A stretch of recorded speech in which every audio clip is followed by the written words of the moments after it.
Hello everyone, दोस्तों मैं अरुण शर्मा। आप देख रहे हैं 10 सोच। दोस्तों से बड़ी बात करने वाले हैं हरियाणा के दंगल के बारे में कि हरियाणा में इस बार किसकी तूती बोलेगी और किसका राज दोबारा से हरियाणा में आने के आसार हो रहे हैं। दोस्तों अगर आप चैनल पहली बार है जुड़ सकते हैं, सारी वीडियो को देखें। दोस्तों बात करते हैं हरियाणा के सियासी दंगल के बारे में कि हरियाणा में इस बार घमासान जारी है। देखा जाए तो आमने सामने की जो सबसे अच्छी फाइट है वो कांग्रेस और बीजेपी की है, क्योंकि दोनों लोकसभा चुनाव में भले ही कांग्रेस का हाथ मजबूत रहा हो, भले ही कांग्रेस ने बड़े बड़े पुल्ले बांधे हो, पर देखा जाए तो लोकसभा चुनाव में वो बीजेपी को क्लीन स्वीप नहीं कर पाई थी। दोनों दोनों 50-50 पे आकर रुक गई थी। इसी को कड़ा मुकाबला कहा जाता है। जितनी बीजेपी ने लंबी लंबी हुंकारें भरी थी, उन्होंने कहा था हम कांग्रेस तो क्या पूरा सुथरा साफ कर देंगे, 10 की 10 सीटें ले जाएंगे, पर ऐसा हुआ नहीं। 5 सीटों पे बीजेपी को संतोष करना पड़ा और 5 सीटें जो कांग्रेस से वो जीते थे वो राम के नहारे जीते थे। राम राम करके कुछ सीटें तो मामूली अंतराल के बाद जीती थी, चाहे उन्होंने सैनी को चेंज किया हो, खट्टर को हटा दिया हो। पर देखा जाए तो हरियाणा में इस बार बीजेपी का विरोध जारी था। मोदी के विरोध लहर चल रही थी, कमल के विरोध लहर चल रही थी, उसके बावजूद हरियाणा में बीजेपी 5 सीट ले आई। पर पिछली बार जिस तरीके से कांग्रेस का समीकरण अच्छा था और सरकार बनने में देखा जाए तो कुछ सीटों की जरूरत थी, जिसको बीजेपी दिग्विजय दुष्यंत चौटाला ने अपना पल्लड़ा आगे रख दिया और 10 सीटों के घमासान में वो मैदान की चाबी बन गए। पर इस बार बीजेपी के हाथ से वो चाबी भी खो चुकी है, क्योंकि दुष्यंत चौटाला को बीजेपी ने अपने ओवर कॉन्फिडेंस के चलते पहले ही हटा दिया था। उनको साफ कहा था कि हम ऐसे दुष्यंत के साथ अपने संबंध नहीं रखेंगे, हमारी छवि खराब हो रही है। जब तक बीजेपी को 5 साल सरकार चलानी थी तो उन्होंने दुष्यंत को राजा बना के रखा, जो मर्जी मांगे पद दिए, जिस तरीके की उनकी जगह थी उनको दी गई, उनके हाथ से हाथ मिलाए रखा। पर जैसे ही बीजेपी को 5 साल खत्म होने के कगार पे आने लगे, बीजेपी राम मुद्दे मंदिर के मुद्दे को इतना ओवरटेक करती चली गई।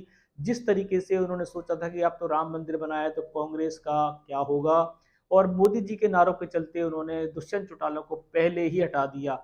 दुष्यंत चौटाला को हटाने से हालांकि बीजेपी को नुकसान तो कुछ ज्यादा नहीं हुआ, क्योंकि दुष्यंत चौटाला की अपनी सीटें खाता भी नहीं खोल पाई। कांग्रेस का हाथ मजबूत है, पर कांग्रेस में भी घमासान जारी है, क्योंकि कांग्रेस के नेताओं में एक तरीके से बगावत जारी है, सीएम को लेकर लड़ाई जारी है। पर फिर भी देखा जाए तो इस बार हरियाणा में कांग्रेस के समीकरण अच्छे बताए जा रहे हैं, और कांग्रेस अगर इस बार मोर्चा मार जाती है तो कांग्रेस की अच्छी वापसी होगी, क्योंकि बीजेपी क्लीन स्वीप नहीं करेगी और दुष्यंत चौटाला, मायावती, इनेलो बीच के जो वोट कटेंगे, इनका फायदा अगर होगा तो कांग्रेस को होगा, क्योंकि ये बीजेपी के विरुद्ध पहले ही चल रहे हैं। हो सकता है कि कांग्रेस के साथ जोड़ तोड़ करके सरकार बना ले, पर बीजेपी के साथ इस बार कोई सरकार बनाने के राजी नहीं है, क्योंकि बीजेपी की सारी जोर आजमाइश खत्म हो चुकी है। बीजेपी ने जिस तरीके से दुष्यंत चौटाला को डिच किया है, उससे हरियाणा की राजनीति में एक भंवर पैदा हो गया है कि बीजेपी को इस बार कोई समर्थन नहीं देगा। बीचों बीच कांग्रेस पार्टी के साथ आम आदमी पार्टी ने मैदान फूंक दिया है। आम आदमी पार्टी एक तरीके से कांग्रेस का ही पार्ट है, भले ही वो वोट काटे, क्योंकि अभी इंडिया गठबंधन के साथ आम आदमी पार्टी का पूरा बैकअप है। हरियाणा में सिर्फ उनका एक तरीके से देखा जाए तो रुझान खत्म है, और वो हरियाणा में आम आदमी पार्टी कांग्रेस सपोर्ट नहीं कर रही। पर अगर कांग्रेस को जरूरत पड़ेगी तो अरविंद केजरीवाल की पार्टी किसी भी रूप में उनको सपोर्ट करेगी, क्योंकि वो भी एक इंडिया गठबंधन का हिस्सा है, जिसका फायदा कांग्रेस को मिलेगा। इस बार बीजेपी या तो क्लीन स्वीप करेगी, पर ऐसे आंकड़े दूर दूर तक नहीं बताए जा रहे, और इस बार बीजेपी टक्कर तो दे पाएगी, पर सरकार बनाने के लाले पड़ेंगे, क्योंकि उनके जितने भी अच्छे दलों से संपर्क थे सारों ने बीजेपी के खिलाफ बुलंद आवाज कर रखी है, चाहे वो मायावती हो, इनेलो हो और दुष्यंत चौटाला हो। अगर सरकार कांग्रेस आधे में भी पहुंच जाती है तो इसका फायदा कांग्रेस को मिलेगा, क्योंकि दुष्यंत चौटाला बहुत टाइम से कांग्रेस को ज्वाइन करने की कोशिश कर रहे हैं, और हो सकता है कि कांग्रेस को ज्वाइन कर जाए। उन्होंने साफ कहा है कि सरकार बनाने के लिए जितनी जरूरत होगी हम उनकी हेल्प कर सकते हैं। बीजेपी की इस बार पकड़ धकड़ जारी है। बीजेपी ने सारे वोटर कार्ड चेंज कर दिए, मोदी जी की हवा गायब है, और जिस तरीके से खट्टर को बीचों बीच हटाया गया, लोग उससे भी नाराज थे। पंजाबी समुदाय ने भी बहुत सारी चीजें बोली थी, पर अब तक किसी की पूर्ति नहीं हुई है।